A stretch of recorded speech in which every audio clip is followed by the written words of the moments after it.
right now, and on these two prints, I am ignoring what Bambu says to do with my Bambu X2D, and it's going just fine. What can this Bambu X2D actually print on both the main and auxiliary head? I'm going to take you on an adventure that by the end of it, we'll look at the actual, most official resource that'll tell you all the filaments that the main and auxiliary extruder are designed to print, as well as what the filament track switch can do if you have one. What started this adventure was this Bambu Lab Silk PLA. It's like a blue and magenta. I was this far into a print that is this. You'll notice they're in two different materials. This is just regular PLA, just beige, and this is that Silk PLA. So I made it this far in when I noticed that there was a surface error right here. It's hard to see on video, but it just really didn't look like it was doing well. The irony after a full fix is that this part actually has the same error. But needless to say, I saw that and I said, that looks wrong. So this Silk PLA was sitting up in my AMS and I went to the front panel and I hit stop. So the printer stopped the print. So what does it do? It tries to reel this Silk PLA back into the AMS. It cuts the filament and then it tries to roll it back. So normally you'll see it stay in place, roll it back, and you'll hear it all fine and dandy. What happened this time is the filament and the roll, I saw the roll go up like that and it kept hitting the housing of the AMS. I was like, that's never happened before. So I tried a few things. I tried to force that main extruder to actually manually extrude some filament. Nothing would happen. Again, this, as I tried to unload it manually, would keep hitting the top plastic of the AMS. So I ended up in a full-on teardown of the main extruder. So this took me until 2 a.m. one day. This was quite the process, a full teardown of that head all the way down to actually seeing the extruding gears is not a simple process. I had previously taken apart my Bowden extruder when I had a separate issue, so this was much more of a proving. It takes a lot more time. There are tiny fiddly wires for the fans and all the different components. It took a while. By the end of it, a tiny piece of filament had mushroomed and was not allowing the filament to retract back up to the AMS. So once I got that finished, I was very happy, and I actually got everything working again, and I printed these tiny 2 little test prints, one on each head, to say, is each one working? I've never been so happy about such a small print in my life. So what can the Bambu X2D actually print on each head? So if you're like me, you came to the spec page by Bambu that when you bought the printer you were looking at and said, what can the main hot end do? Well, PLA, PETG, ABS, ASA, right? You can do that, a lot of support for things, as well as a whole bunch of carbon fiber and glass reinforced things. Okay, what can the ox hot end do? You can do PLA excluding PLA aero, bunch more things, okay, carbon fiber, all that. What I noticed was that Silk PLA was only listed down here. So this is the only place Silk PLA is listed, is under the auxiliary hot end, but it says print with caution. So I saw this and went, oh, this printer doesn't list Silk PLA at all under the main hot end. There's my problem. What's funny is I had printed entire things like this one. This is part of a magic trick, so was that first print. I'd printed them on the main head and had no issues, but I realized in my head I said, Silk PLA is only for the auxiliary? I had no idea. I was actually wrong, but we'll see that in a minute. So what have I been doing? Well, I have been making some of these fun manta ray prints with some other Silk PLA. It's actually sitting here. It's actually still printing on my auxiliary head. As you see, it's on the outside. I'm printing a third one of these as a gift for a kiddo.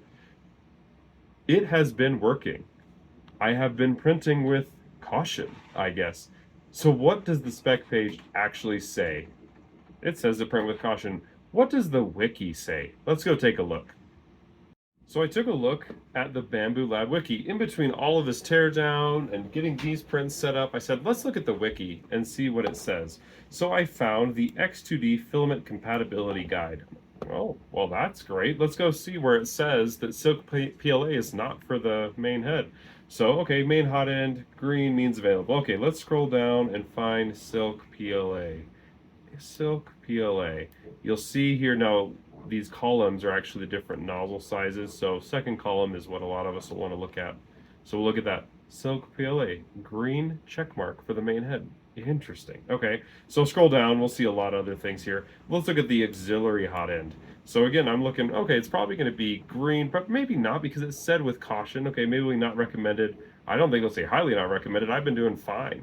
Let's go take a look. So I was scrolling down and I got to PLA Silk and I saw all these red markings, the circle with the lines. So what is that?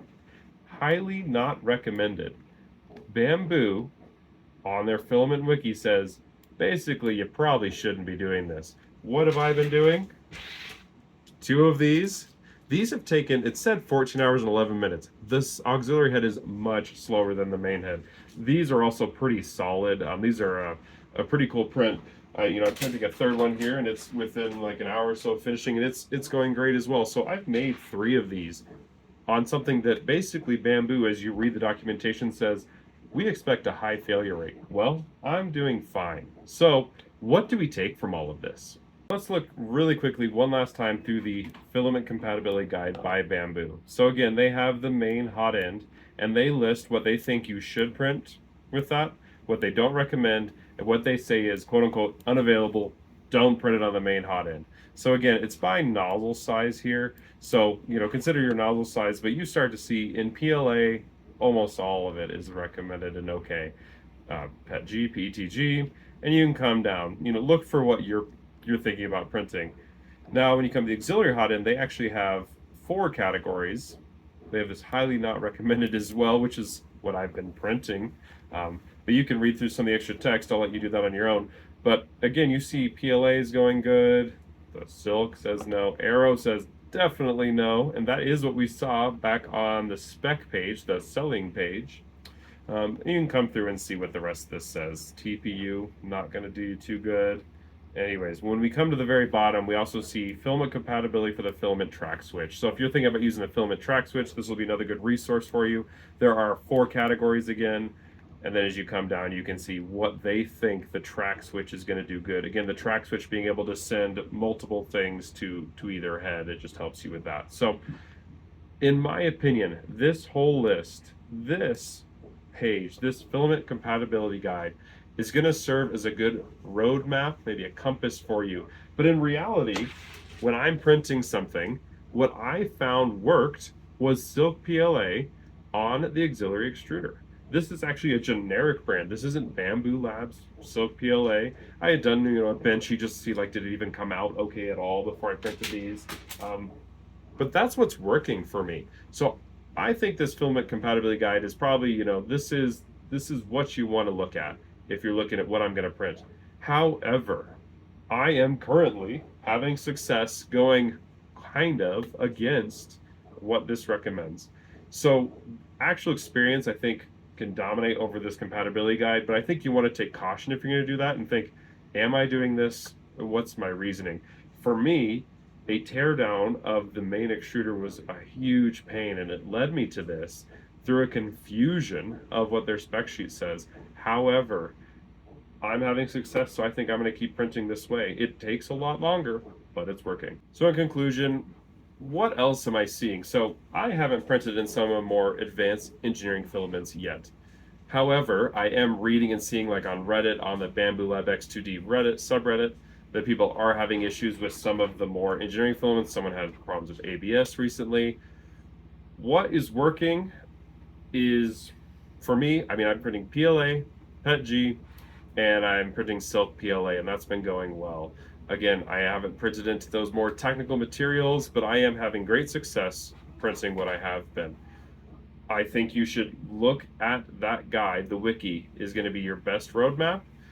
However, if you have actual experience with something else, I think you should see if that's working for you. A teardown of the main head is a big pain if you end up in it, but it is possible. You can do it. So with that, this is what's printing. If this was helpful, please like and subscribe, and we'll see you in the next one.